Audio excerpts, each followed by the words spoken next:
الحمد لله وحده والصلاة والسلام على من لا نبي بعده أما بعد فأعوذ بالله من الشيطان الرجيم بسم الله الرحمن الرحيم ما كان محمد أبا أحد من رجالكم ولكن رسول الله وخاتم النبيين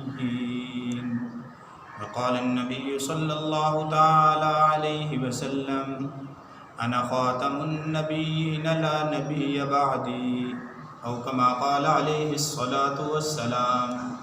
ناظرین محترم، اللہ تعالیٰ جل شانہ نے اس آیت مبارکہ میں 3 باتوں کا ذکر فرمایا۔ نمبر 1، ہمارے پیارے نبی صلی اللہ علیہ وسلم مردوں میں سے کسی کے جسمانی باپ نہیں ہیں۔ دوسری بات، آپ صلی اللہ علیہ وسلم اللہ کے رسول ہیں۔ اور تیسری بات، آپ صلی اللہ علیہ وسلم خاتم النبیین ہیں، یعنی نبیوں کے سلسلے کو ختم کرنے والے ہیں۔ آپ صلی اللہ علیہ وسلم مردوں میں سے کسی کے باپ نہیں، رجل کی جمع رجال ہے، یعنی آپ علیہ السلام کے 3 بیٹے تھے۔ پہلا بیٹا قاسم، دوسرا بیٹا عبداللہ جس کو طیب اور طاہر بھی کہتے تھے، اور تیسرا بیٹا ابراہیم رضی اللہ عنہ۔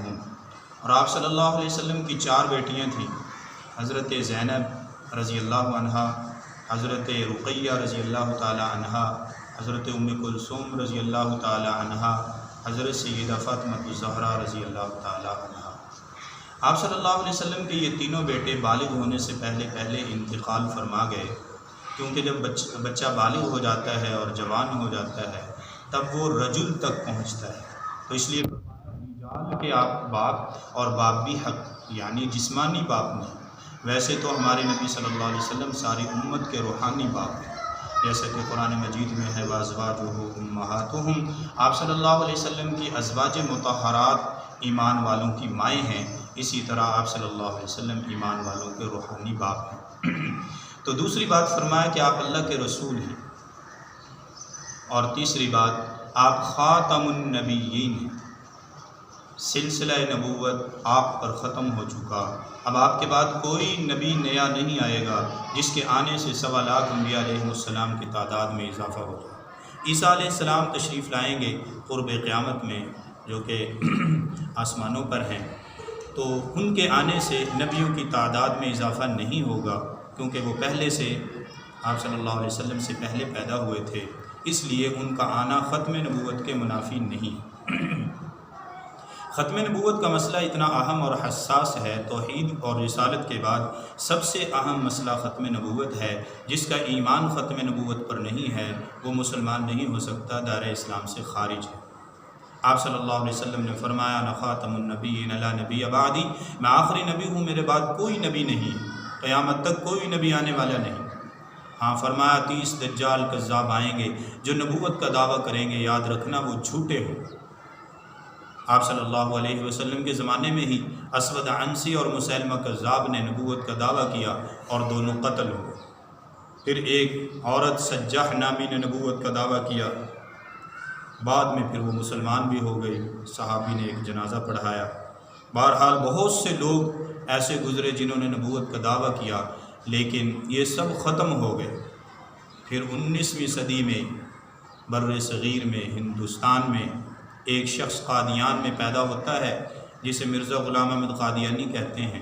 اس کے پیچھے ایک لابی تھی، اس کے پیچھے یہود و نصارہ کی طاقت تھی، انہوں نے اس کو نبی بنا ڈالا۔ شروع میں اس نے بڑے دعوے کیے، یہ 1839 یا 1840 میں پیدا ہوا اور 1908 میں مر گیا۔ اس نے بڑے دعوے کیے، شروع میں تو یہ بڑا مبلغ اسلام تھا، بڑی توحید بیان کیا کرتا تھا۔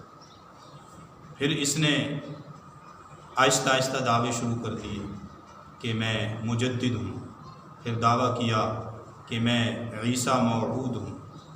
عیسیٰ علیہ السلام کے وفات کے بھی بڑے دلائل دینے لگا، اور اسی طرح پھر اور دعوے بھی کیے اس نے۔ مختلف دعوے کیے، ذلی نبی ہوں، بروزی نبی ہوں۔ پھر 1901 میں اس نے مستقل دعویٰ کر ڈالا کہ میں نبی ہوں۔ اس کے پیچھے بہت سارے لوگ کھڑے ہو گئے۔ 1908 میں یہ مر گیا۔ اب اس وقت یہ بہت بڑا فتنہ ہے۔ آپ صلی اللہ علیہ وسلم کے دنیا سے پردہ فرمانے کے بعد بھی جب صدیق اکبر رضی اللہ تعالیٰ عنہ پہلے خلیفہ منتخب ہوئے، اس وقت بھی کچھ لوگوں نے سر اٹھایا اور اسلام سے کچھ لوگ پھرے، اور کچھ لوگ ایسے کہ انہوں نے نبوت کا دعویٰ کر ڈالا۔ تو صدیق اکبر رضی اللہ تعالیٰ عنہ نے مسیلمہ کذاب کی سرکوبی کے لیے خالد بن ولید رضی اللہ تعالیٰ عنہ کو 13,000 کا دستہ دے کر امیر بنا کر بھیجا یمامہ کے میدان میں۔ 40,000 کی فوج تھی مسیلمہ کذاب کی، مقابلہ ہوا اور بڑا ہی سخت قسم کا مقابلہ تھا۔ اس میں 700 تو حافظ، قاری، عالم، مفتی، صحابہ کرام شہید ہوئے، ویسے کل 1200 شہید ہوئے۔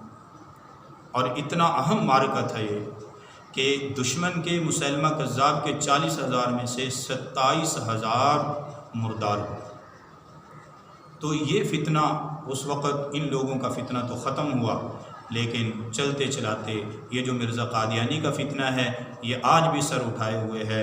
اور پاکستان جب بنا، جب بھی یہ لوگ متحرک تھے، اور پاکستان کا پہلا وزیر خارجہ سر ظفر اللہ خان وہ بھی قادیانی تھا۔ بعد میں اس تمام علماء کرام نے اتفاق کے ساتھ ایک تحریک چلائی جس میں تمام مکاتب فکر کے علماء کرام تشریف فرما تھے، اور بڑی انہوں نے محنت اور کوشش کی۔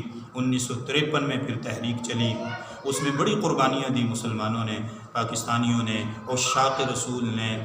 10,000 کارکنوں نے ایک دن میں شہادت کا جام پیا ہے۔ اتنا اہم مسئلہ تھا یہ۔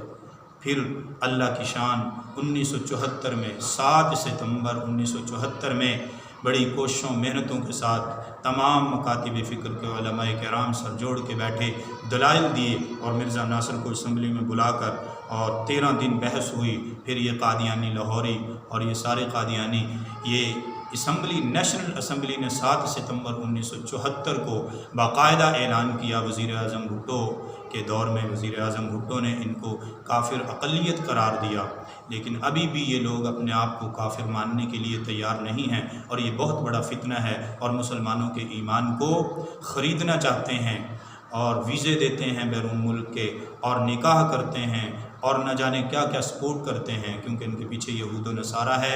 اس فتنے سے باز رہنے کے لیے، اس فتنے کا سد باب کرنے کے لیے، یہ ہم مسلمانوں کو اب پھر دوبارہ سے اتفاق کے ساتھ چلنا چاہیے، اور بھرپور کوشش کرنی چاہیے تاکہ یہ فتنہ مزید آگے نہ بڑھے۔ اللہ تبارک و تعالی تمام مسلمانوں کو متحد و متفق رہنے کی توفیق عطا فرمائے۔ وآخر دعوانا ان الحمد للہ۔